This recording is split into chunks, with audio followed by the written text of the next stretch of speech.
அதான் எங்களுக்கு பொதுச் செயலர் தெளிவா சொல்லியிருக்காங்க, ஜனவரி 9 மாநாட்டில் எங்களோட கூட்டணி நிலைப்பாட்டை நாங்க சொல்லுவோம் அப்படின்னு சொல்லியிருக்காங்க.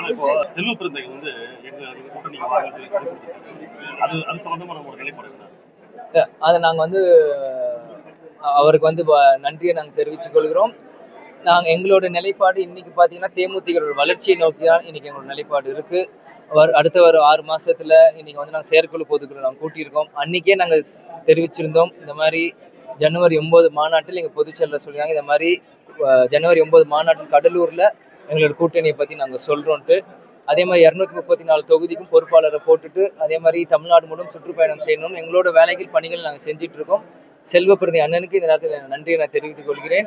கூட்டணி நிலைப்பாடு எங்க பொதுச் செயலாளர் ஜனவரி 9 சொல்லுவாங்க. ஓகே. விஜய்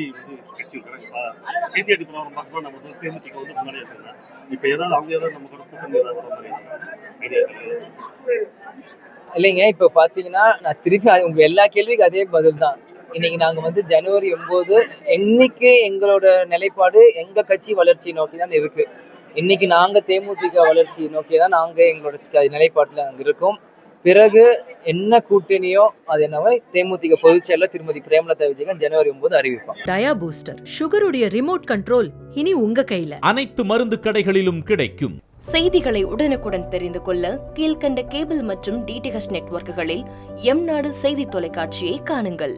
பாதகம் செய்பவரை கண்டால் நாம் பயம் கொள்ளலாகாது பாப்பா. மோதி மிதித்து விடு பாப்பா, அவர் முகத்தில் உமிழ்ந்து விடு பாப்பா. அண்மை செய்திகளை உடனுக்குடன் தெரிந்து கொள்ள இணைந்திருங்கள் எம்நாடு தொலைக்காட்சியுடன்.